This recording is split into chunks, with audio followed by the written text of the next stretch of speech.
Welcome to Ranneko's Zailing Tips. Legacies. How do they work? Legacies. How do they work? So this is going to be a much more mechanically focused tip.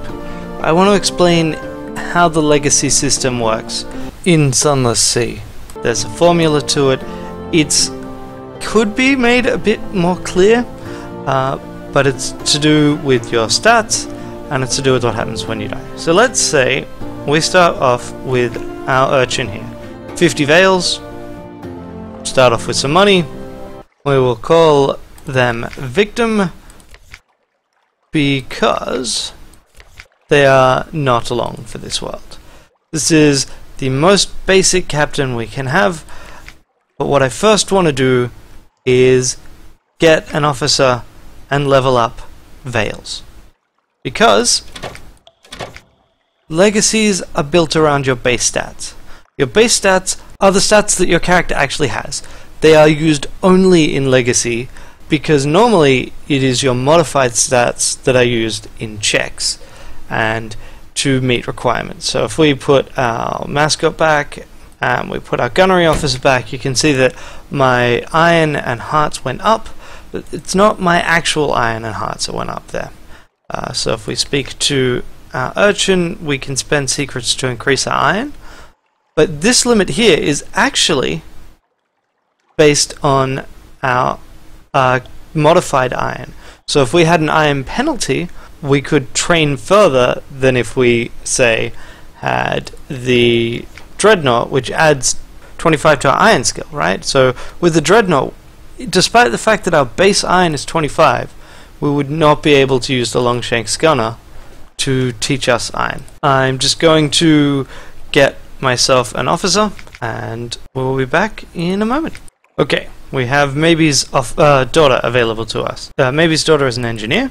Engineers increase veils, but most importantly, they allow us to spend secrets to increase our veils. One thing that is worth noting is that because Maybe increases your veils, it's worth noting that you can speak to officers that are not currently equipped. So if you are approaching the cap, then it can be worth unequipping an officer before talking to them, because it will reduce the stats that they are advancing. And so we will spend our secrets. And now, this captain is perhaps not the most intelligent, because they are about to rush off and get themselves killed. When I come back, you will get to see me explain exactly how the legacy system works. But the important thing to remember going into this system is these stats here, which are not shown on the legacy screen. But these are our base stats because we've got nothing that modifies them equipped. So here we are, taking a lifeboat without any attempt at making this fight easier. And we've got bats in the background, also trying to help. Well, this lifeboat is not very interested in actually fighting. Okay, here we go. Come on, fight me! Victim here is not the most bright of captains. Doesn't quite know when to run away. But here we go. So Victim has died. Not exactly unexpectedly. Now if you remember, you can't actually check right now. Ah, yes you can. So, this is our unmodified stat line. We have 53 veils, we have 25 in everything else. So, the first thing I want to note about this screen is that this checkbox can be unchecked and you can pick one. The game does not randomly pick one, it always starts with rival checked. And you don't always want to keep your iron. The other thing is the formula to determine your next captain's starting stats is, assuming no legacies, is 25, or for one where you have picked, like for the stat where you have picked the warrant of redemption, you get half of the base stat rounded down of your previous captain. But if that would be less than 25, then you get 25. So as you can see, if I hit Veils, we got 26. Half of 53 is 26 and a half. It rounds down 26. It's not exactly a heartening improvement on our previous captain. It's also worth noting that we had 80 echoes when we died. So that means that the new captain starts out, the captain always starts out with at least 50 echoes. But if we pick Salvager, we don't get 90 echoes. We would get 40 echoes, but because that's less than the minimum starting amount, we get the minimum starting amount of 50. So that's how that works. Then you have, if you've got shipmate, then you get to go through officers and pick one. If you have correspondent, then you'll keep the old character's chart, which is useful for knowing where things are, but most of the time I would really recommend against this because it also stops you from getting fragments from locations that your previous character went to, and that is a really significant amount of what generates secrets for you.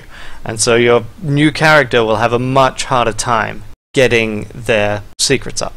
So, the other thing to note is these things. I'm going to go into them a bit more later on, but these are all permanent things that can be unlocked. And unfortunately, a couple of them are marked not yet available, which is a filthy, filthy lie. All of these are available. And I will show you how they impact on character creation in one moment. Okay, I finished the game last night. And when you finish the game, you retire. Retiring and dying are very much the same in this game. So, the thing that's worth noting here is I have unlocked all of the legacy qualities through a series of efforts. I feel that they are quite worthwhile, but the twist of this whole setup is that the plus 25 acts in a slightly different way than you might expect. So, the formula that I said before, the stat that you get, take into account these legacies, these legacy qualities, you just add 25 to the end of that formula. So, my new character, if I pick, say, Veils, gets 50% of the previous character's Veils quality, rounded down, with a minimum of 25, plus 25. My previous character did not have 212 Veils. They evidently had 162 Veils, which I will admit is quite high. But, because of that plus 25 Veils quality, that pushes it up to 106. The other thing that's worth noting is, if you take both Pupil and Salvager, you do indeed start with all of your character's previous bank balance. And the reason why I can select both of these is because I have the Scion quality unlocked.